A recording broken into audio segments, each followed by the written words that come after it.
notre association qui sont très florissants, je crois. Et tu vas nous expliquer comment nous avons gagné, dépensé, utilisé notre argent. Merci. Bonsoir. Tu as le slide prochain.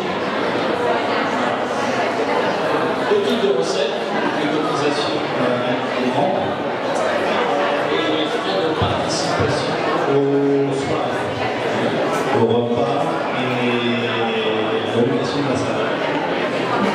Donc nous avons un total de recettes de 500 000 bahts cette année. Enfin, c'est donc les dépenses.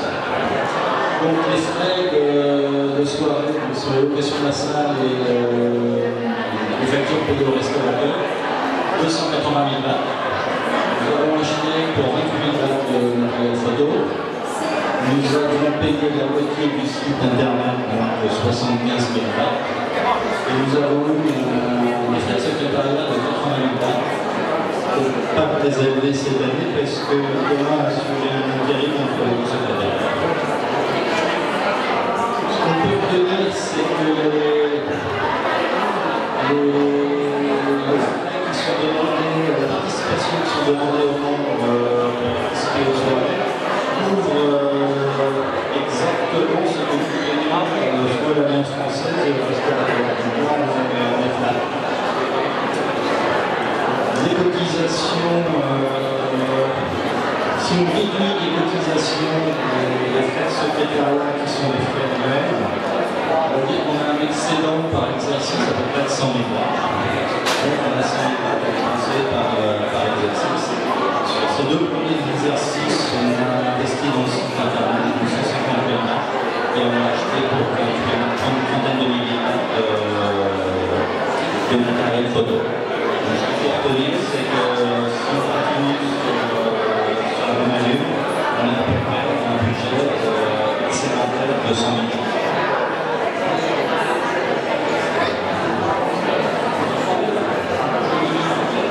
000 €.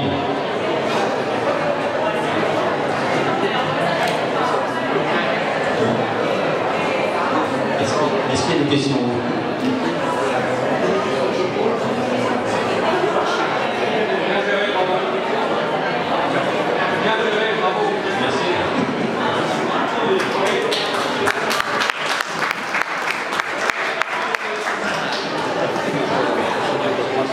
Merci Christophe, merci de ces comptes importants qui font aussi que les cotisations restent, et c'est vous qui le dites, plutôt modestes au regard de certaines autres associations, et malgré la modicité des sommes qui sont versées au titre de cotisations annuelles, nous arriverons à maintenir l'équilibre et si la tendance du club reste la même, nous pourrons continuer à investir, donc soit en matériel, soit en communication, soit en lieu, pourquoi pas, pour aller réfléchir, en tout état conserver cette petite marge d'investissement qui est bien utile.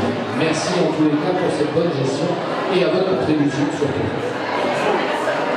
Et bien cette fois-ci, je vais garder la parole pour moi-même. On va vous faire un petit compte rendu de l'enquête pour laquelle nous avons sollicité, vous vous en souvenez, on vous a distribué, il y avait 4 pages à compléter, sous la forme un petit peu de QCM, où on vous demandait de cocher ce pour quoi vous étiez d'accord, de mettre un numéro pour dire si ça vous convenait ou non. Et il était important que l'on tire les conclusions de cette enquête. Donc avant de vous proposer des choses qui en découlent, il était important que vous voyez quels étaient les résultats du dépouillement. Donc tout d'abord, ça a été un succès puisque d'abord 72% des membres inscrits au moment de la distribution de l'enquête ont répondu, et ceux qui n'ont pas répondu sont pas là ce soir, et sont en général jamais là. Donc on pourrait dire que la totalité des membres qui ont répondu, donc de ce point de vue-là, nous en sommes vraiment très contents. Et puis surtout, nous avons essayé de mesurer quel était votre indice de satisfaction globale, c'est-à-dire que la dernière question du questionnaire, si vous vous en souvenez, c'était de dire, mais après tout, êtes-vous heureux d'être au club ou pas? Et que, écoutez, 86% ont dit oui, je suis satisfait de l'EPA. Donc, à la limite, ce chiffre-là, hormis pour l'évolution de l'activité, est de loin le plus important. C'est-à-dire que ce soit le comité de direction ou votre représentant, présence ici fait que tout le monde est plutôt très content d'être ici. On vous a fait ce slide pour que vous ayez quand même une information des raisons pour lesquelles les membres participent au BBA. Et donc on peut voir que la première raison à 75%, c'est le networking.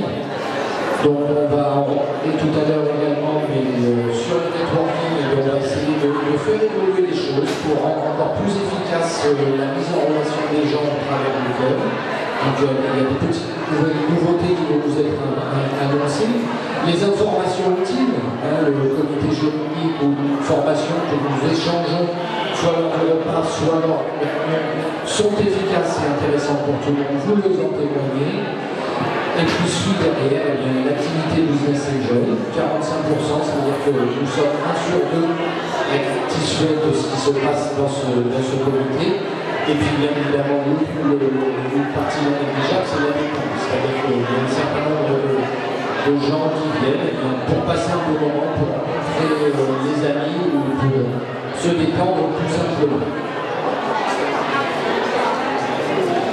Nous avons sollicité aussi pour savoir ce que vous pensiez des réunions.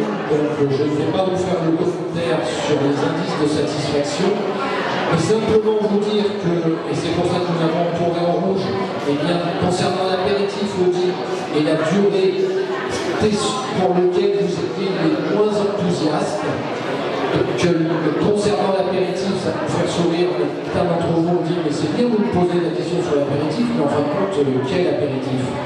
Donc c'est peut-être que certains souhaitent arriver plus tôt et voir un peu plus avant la réunion. Possible, pourquoi pas. Concernant le dîner, eu plusieurs discussions au cours d'année sur la nature du repas, le lieu, etc. Donc c'est ces discussions pour motiver un tout petit peu plus de l'auto-insatisfaction ou de satisfaction selon comment on le prend. Enfin, la durée de ce propos a été repris également à plusieurs reprises, sans formuler réellement une insatisfaction. Pour autant, c'est quand même une de vos attentes. Donc là aussi, on a travaillé au CDD, au comité de direction, pour essayer de réduire un tout petit peu la durée de la réunion, sans pour autant la vider de son sens. C'est-à-dire que, pourquoi, on en parlera et vous le découvrirez, peut-être que certaines choses qui étaient faites ou annoncées pendant la réunion le seront après, n'est-ce pas Thomas, durant le repas, de façon à ce que, d'une part, ça augmente l'activité networking, que ça permette des relations plus directes entre les différents membres, ce qui est important, et par même réduise un tout petit peu la durée des réunions. Voilà. Les sujets traités, donc il y en a eu pas mal. Certains ont été annoncés, ne sont pas encore complètement prêts. D'autres sont en cours de fonctionnement. Je pense notamment au Tech BDA, l'activité Business Angel, BB Opportunities, etc. Retenez, puisque peut-être que de là où vous êtes à lire exactement ce qu'il y a mis en abscisse de ce tableau, mais pour autant, l'indice de satisfaction, et c'est ce qui nous importait, indépendamment de l'évolution des activités, mais que l'indice de satisfaction témoigne de votre honneur à y participer et de continuer sur cette voie. Pour ce qui ne correspond pas exactement à vos attentes, c'est BBA Horizon, bourse de l'emploi, etc. Et c'est vrai aussi que c'est des activités qui ont été initiées cette année et qui ne sont pas encore vraiment en cours de fonctionnement, ce qui est normal que vous ayez une position un petit peu plus en retrait sur ces activités-là. Les comités, et surtout l'ouverture au mouvement. Là, ça a été vraiment une grosse discussion qu'on a eue en comité de direction, une grosse discussion qu'on a eue tous ensemble à titre privé d'une façon plus collective.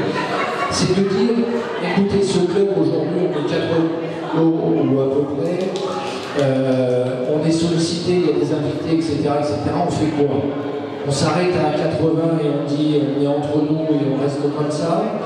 Ou est-ce qu'on dit on ouvre en grand les portes et c'est 36-15 qui en veut chez BBA? Je pense que vos souhaits car ce qui est exprimé devant vous, ce sont vos souhaits, exprimés en partage, c'est de dire, et c'est très très clair, non, excusez-moi, non, nous ne laissons pas rentrer n'importe qui chez BBA, puisque 9% seulement ont souhaité faire un accès sans restriction. Par contre, 70% d'entre vous souhaitent qu'il n'y ait que des entrepreneurs, enfin qu'il y ait des entrepreneurs, 69% d'investisseurs et 55% des cadres responsables. Donc ça correspond quand même plutôt pas mal à ce qui est défini aujourd'hui et dans les statuts et dans la façon dont ils sont appliqués, à savoir que le club est réservé aux dirigeants opérationnels d'un côté, aux dirigeants salariés de l'autre, aux propriétaires de sociétés ou aux investisseurs. Donc de ce point de vue-là, pas de grand changement je pense, et que s'il devait y avoir une question, c'était de dire est-ce que nous laissons venir tous ceux qui le souhaitent au club? Vous avez répondu et la réponse est oui. Donc ça veut dire qu'on va continuer sur ces bases-là en termes de choix des membres et en termes de venue et d'acceptation. Autre question qui nous taraudait un petit peu, puisqu'on entendait des propos, il y avait des discussions, etc., c'était concernant le coût de la cotisation. Donc on y reviendra, Jean-Luc, je crois, tout à l'heure, car on souhaite être plus proactif et utiliser une partie des cotisations pour s'intégrer dans la vie sociale de Bangkok, on vous en reparlera. Mais au moins pour ce qui est du coût des cotisations, je vous rappelle, il est de 3 000 bahts par an.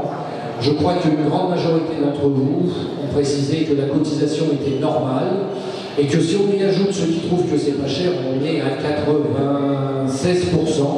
Donc la quasi-totalité des membres disent écoutez, 3 000 on les paye parce que c'est normal et que ça correspond au regard de la prestation qui est faite, je pense. C'est plutôt pas cher ou c'est le prix normal. Notre